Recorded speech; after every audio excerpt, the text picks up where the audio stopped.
The Excan team spots a pipe going into the ground in the middle of a dense forest. This was quite surprising because the place where they were standing was an old dead volcano completely covered by trees and grass. To inspect inside the pipe, they decided to send a night vision camera. When the camera went inside, it captured a large tunnel after going about 30 meters deep.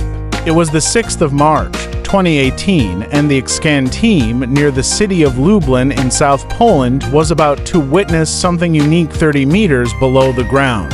Welcome once again to Discover TV's videos. As the camera was turned inside the tunnel, they were stunned to see a track.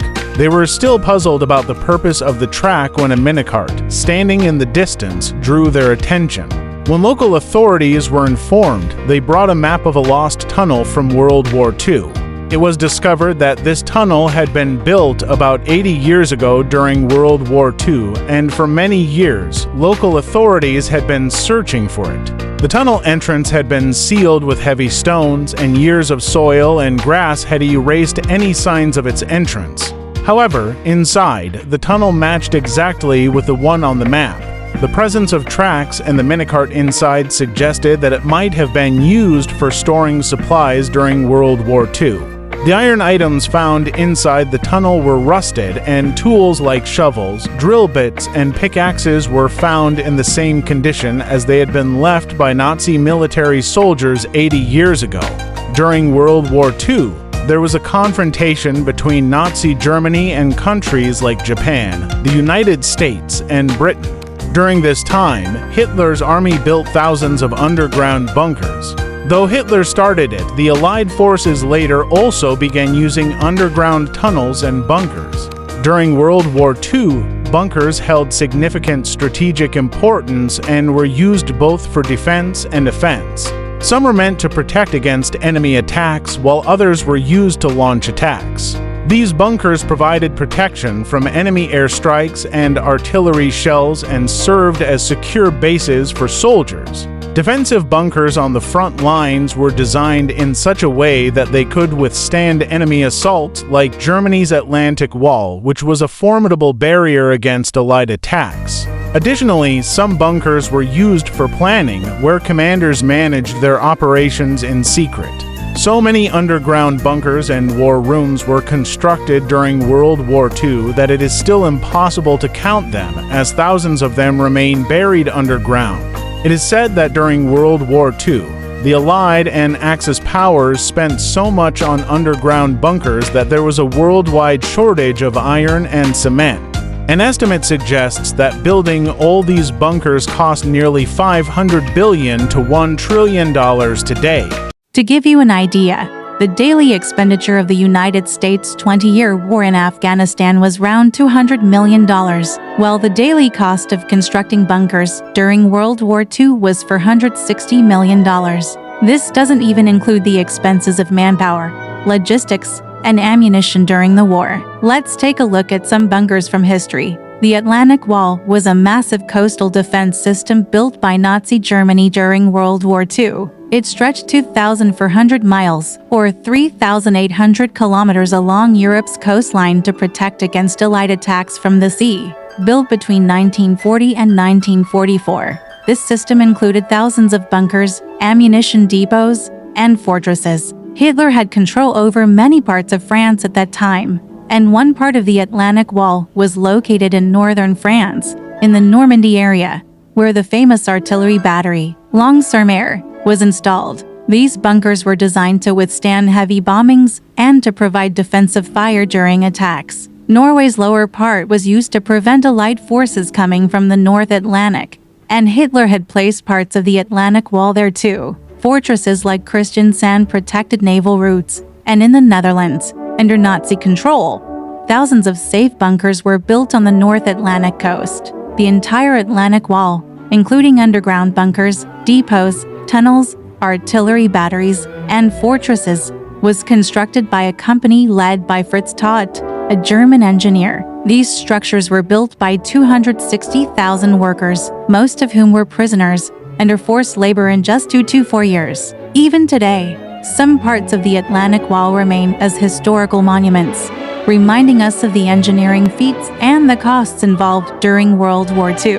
When Hitler built the Atlantic Wall, he could not have imagined the level of difficulty that would rise in the future. Then, in 1942, an event occurred that opened the eyes of the United States and Britain. Canadian forces, part of the Allied powers, planned an attack on France's WWII region, known as the WWII Raid.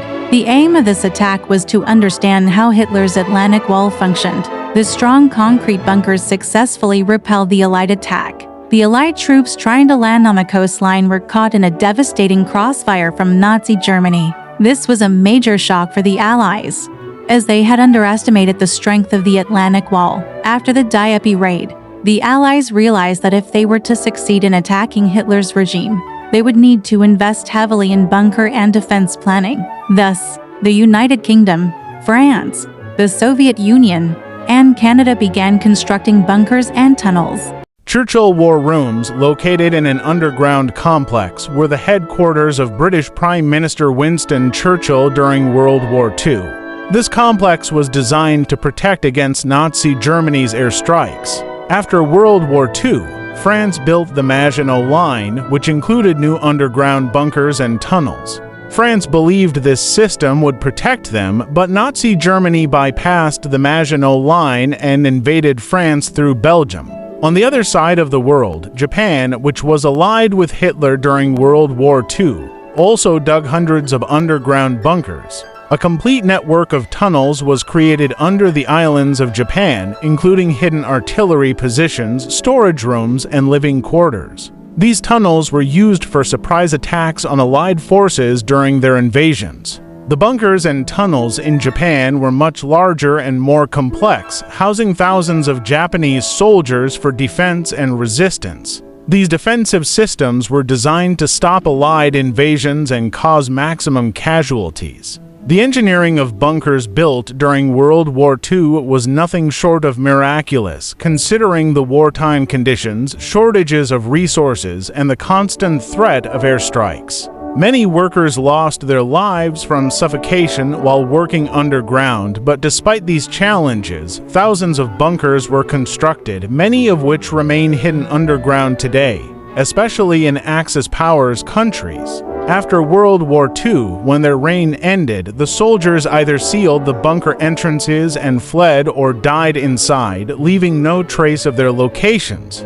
One way to locate these bunkers and tunnels was through the secret documents possessed by Hitler's government, but these documents were either burned or hidden in places only known to those who had concealed them. These bunkers were often camouflaged to blend into the natural terrain, making it hard for anyone to notice them. Due to this, after the war, many bunkers remained hidden. Special ventilation systems were designed for underground bunkers to bring in fresh air and expel carbon dioxide. Hitler's leadership during his reign relied on several bunkers, including the famous Eagle's Nest, also known as Kelstein House, located in Germany's Upper Salzburg. It was built for secret meetings and relaxation, designed with bomb-proof features using concrete and granite. Hitler's other famous bunker was located in Berlin, known as the Fur Bunker, which served as his headquarters. It was designed to protect against Allied bombings and artillery. Here, Hitler spent his last days and died on April 30th, 1945. Today, no part of the bunker remains on the surface, but it remains a dark chapter in the history of World War II. Now, let's talk about another bunker where Hitler spent the most days during the war. This was the Wolf's Lair, located in the forest of northern Germany. This bunker, which resembled a fortress more than a bunker, had thick 7-meter-high concrete walls and was reinforced with layers of gravel to protect it from airstrikes and bombings. It had a thick steel door to defend against chemical attacks, and there were no windows in the entire structure. A special ventilation system circulated fresh air throughout the bunker, and despite its impenetrable security, it was camouflaged to blend with the surrounding forest. Even though the bunker was hidden, when aircraft flew over, they wouldn't notice anything unusual. Despite its security, the Allies had to plan for years to break through the strong defensive bunkers in Atlantic Wall. On June 6, 1944, known as D-Day, over 156,000 troops, 5,000 ships and 11,000 aircraft were used to attack these fortifications. While initially facing heavy losses, the Allies eventually broke Nazi Germany's control over Europe. We hope you enjoyed this video from Discover TV and will like and share it. Thank you for your loving comments, and we'll see you in the next incredible video.